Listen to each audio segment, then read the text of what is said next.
सभापति जी, finance bill 2025 पे आपने मुझे मेरी बात रखने का मौका दिया। सभापति जी, युवा बेरोजगार है, पढ़ा लिखा बेकार है, मिलता ना रोजगार है, ऐसी हमारी सरकार।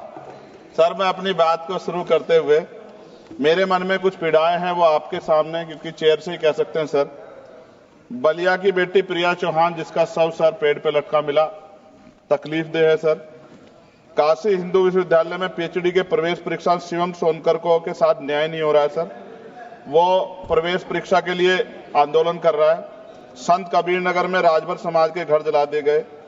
मथुरा में होली पर दलितों पे हमला हुआ और जेल भी वही गए।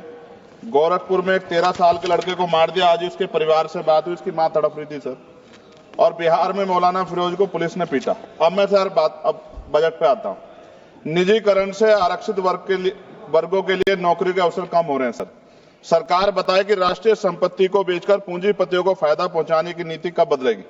जीडीपी का केवल 2.9% शिक्षा पर और 1.98% स्वास्थ्य पर खर्च किया जा रहा है। सरकारी अस्पतालों में डॉक्टर और दवाइयां नहीं है। शिक्षा और स्वास्थ्य बजट पर जीडीपी का कम से कम 6% पैसा खर्च किया जाए। जो गवर्नमेंट अमेंडमेंट नंबर 144 है, उसमें आपने रिटायर्ड कर्मचारी अधिकारियों की पेंशन को कम करने का प्रावधान किया है। मेरा सरकार से आग्रह, इस अमेंडमेंट को वापस लेकर पुनः पेंशन की पुरानी प्रक्रिया बहाल की जाए। सीएमआई की 2024 की रिपोर्ट के अनुसार भारत में बेरोजगारी दर 8% से अधिक बनी हुई है। युवाओं के लिए नए रोजगार सृजन कोई ठोस नीति बजट में नहीं थी। केंद्रीय बजट 2025 मनरेगा तथा आवंटन 86,000 करोड़ रुपए पर अपरिवर्तित कार्यक्रम 9,754 करोड़ रुपए के घाटे पर चलने के बावजूद 2025-26 के बजट में धन आवंटन में कोई बढ़ोतरी नहीं की गई, जबकि मनरेगा ग्रामीण रोजगार में महत्वपूर्ण भूमिका निभाता है। लगातार रुपए कीमत गिर रही, जो चिंता का विषय, ये हम प्रधानमंत्री जी के मुंह सुनते थे जब वो मुख्यमंत्री हुआ करते थे।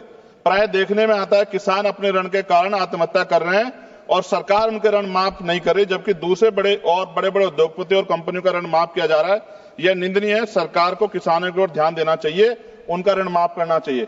कृषि उपकरणों पर 100% जीएसटी की छूट दी जानी चाहिए। भारतीय शेयर बाजार पिछले कुछ समय से लगातार घाटे में जा रहा है। भारतीय निवेशकों का पैसा डूब चुका है, जबकि विदेशी निवेश लगातार भारतीय शेयर बाजार से पैसे निकाल रहे हैं। सरकार को इस ओर भी ध्यान देना चाहिए।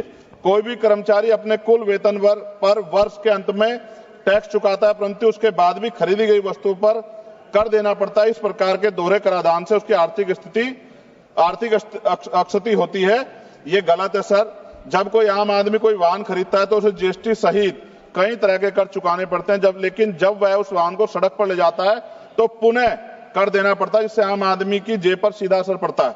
सरकारी स्कूलों में शिक्षा की स्थिति अत्यंत दयनीय है, जबकि दूसरी ओर निजी स्कूलों में शिक्षा इतनी महंगी हो गई है कि गरीब बच्चों को महंगी फीस, किताबें, बैग और ड्रेस के कारण शिक्षा से वंचित होना पड़ रहा है।